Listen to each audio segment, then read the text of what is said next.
ताज्या आणि सुपरफास्ट बातम्या पाहण्यासाठी स्वराज्य न्यूज मराठीला सबस्क्राईब करा आणि बेल बटन प्रेस करा। तुम्हारे साथ हैं, राहुल गांधी तुम संघर्ष करो, हम तुम्हारे साथ हैं।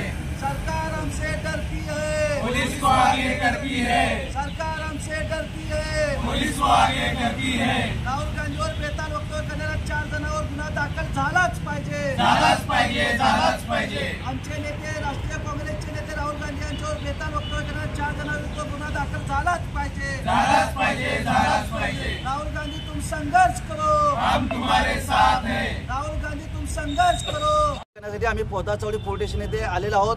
जोपर्यंत या 4 जणांविरुद्ध पोलीस स्टेशनमध्ये एफआयआर दाखल होत नाही तोपर्यंत आम्ही युवक काँग्रेस या ठिकाणून हलणार नाही।